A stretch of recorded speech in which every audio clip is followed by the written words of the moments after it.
Let's hear it for the next lightning talk.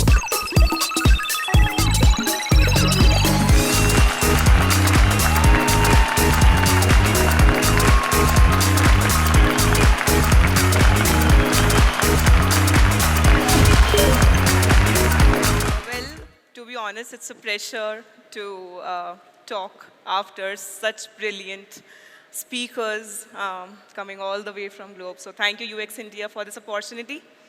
Like I am Shubhi. I'm currently working as a senior product designer with Optum. And those of you who don't know, Optum is basically a tech part of United Health Group. United Health Group is the largest healthcare company in the world, and it stands 5th in Fortune 500 company. So I am really blessed to be a part of this organization.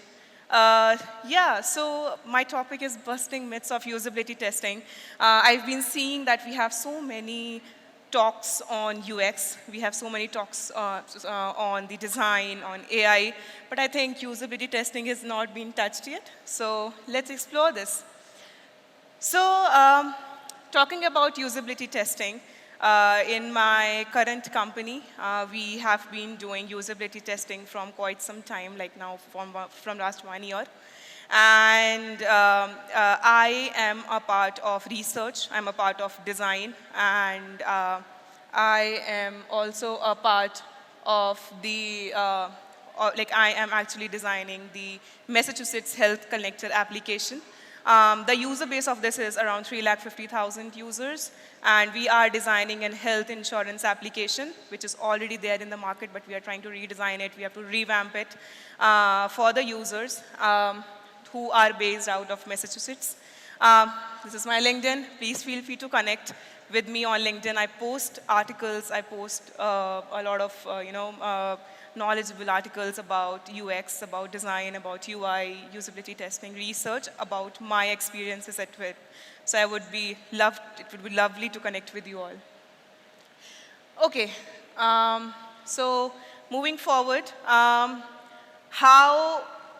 before busting actually the myths, I would like this to get connected with my past experiences and my experience with the usability testing. So I got, after 1.5 years before, I got a requirement from the stakeholders that our product is already there in the market from quite some time. It's pretty old right now, and we want to revamp it. So to revamp that product, we would like you to redesign it and just do cosmetic changes. Please don't do anything else. And okay, I did my homework. I went through all the designs with my team, and I understood that it does not only need cosmetic changes, it needs a lot of work to do. But the question is, how should we convince these stakeholders? Now, my stakeholders are actually they are sitting in US, and we also are building this application for the government of US. So it was one of the biggest challenges to convince them to conduct usability testing. We started with the strategizing, how exactly we should strategize it. So to strategize, we started with how to first educate these stakeholders. I was pretty sure they know about UX, they know about design, but they don't know about usability testing, how we are going to conduct it. So they said, we had a call with all of them. And this call, we not only included stakeholders, but we also included product, we also included engineers, so that there is no question after we provide them with the synthesis report. I started with the giving them the knowledge about usability testing, about user research, what is it, how it is going to be happening in our organization, and why are we doing it, what are the insights they can expect it. In these calls, I also wanted to understand what is the concern that the stakeholders had, right? So what is the outcome they are trying to expect from the new designs that they are trying to achieve.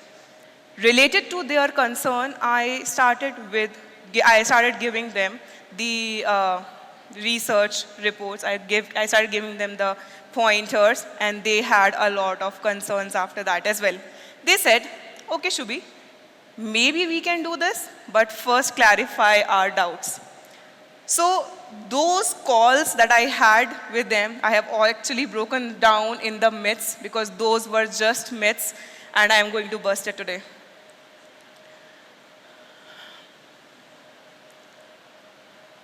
So the very first myth was, Shubhi, you are based out of Bangalore. My users are there in Massachusetts. I have to hire a person here in US. I have to recruit somebody here. Or I have to divert a whole team here in US. Then I have to give money to the participants. And it will cost me quite a lot of amount. I said, no, it's not like that. Have you heard about remote moderated usability testing? They said, no. So I said, okay, let's do remote moderated testing, wherein I'll be sitting in Bangalore. I'll be conducting the interviews of the users who are present there.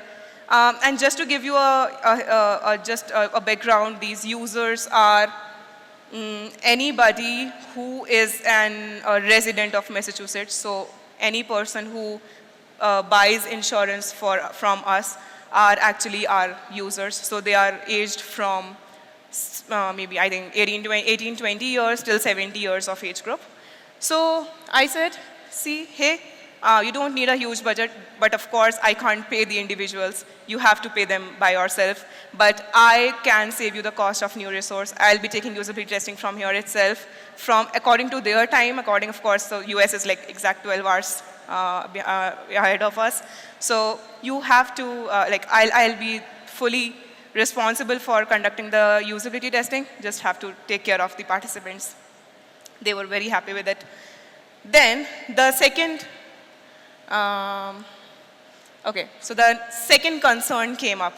Okay, I understand about the budget, but now tell me about how much time will it take. Now, just understand these stakeholders had this in mind, that we only want cosmetic changes. We don't need new features in the product. So now, how are we going to incorporate? This will take time, right? So we have to recruit participants. We have to take a lot of one-on-one interviews, and then finally we have to do the synthesis report. I said it will take around 7-8 months. They said no, we can't do that. It would be very, very difficult for us to give you that much of timeline. So what I did micro-usability testing. We had micro-usability testing and prototype testing also for certain new features that was that time at under development. But we also convinced them that, hey, we will be doing prototype testing also, but we would be doing micro-usability testing, which means we will be just testing the most important part of your product and with a little chunk of users, and then from there we can go ahead. They said, okay, then that's fine. If I'm also giving one bonus point, that is prototype testing from the features that are already there in the market, or in the development, let's do it. So now, the last concern arose, how many participants do we need? So till this point, I had quite an understanding about my stakeholders, and I said, we only need 5-7 users, but I had 40 users in my mind. But I said, okay, let's do it with 5-7 users, and we will just have the users from different personas. Meaning, we'll have users from different ethnicity, from different geographical location, from different, maybe accessibility also, because in US it's very, very, very important, and not US, I mean the cross world, but they have 508 compliances. And it would be cost efficient for you. We will have focused insights from there. So that is when they said, wow, if we can get so many insights from just 5 or 7 participants, let's do it. But you know what? Why I said 5-7 users and not 20-30? Because I already knew my stakeholders.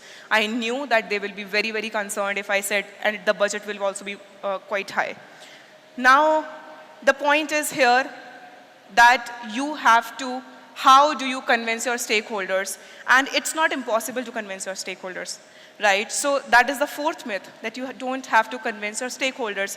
You just have to give them the right answers, right? So they know, they are concerned about, they can be concerned about the budget, they can be concerned about how are we going to recruit them, they can be concerned, you guys are in Delhi, in Bangalore, in Noida, my users are in US, in Europe, and in, I don't know, in Ireland, China. How are you going to convert it? So you have to first understand their problems, take stakeholders interviews, try to understand them, and then convince them, like I did. And it was quite beneficial as well. We finally, when they got a taste of usability testing, they gave me a whole, you know, an open hand to our team to conduct the testing. And it took 9 months to do testing, which they were not even ready for 1 month. We not only did with 5 users, we did it with 65 users in total in different phases. And now they are also ready to do it, the testing with our other B2B product. So finally, I know that we have a lot of in the audience who are coming from very large organizations and are also from the very small organizations as well. So the last point that I want to say is here that you don't need testing, or the only huge, you know, companies do not afford. It's not like they cannot afford testing.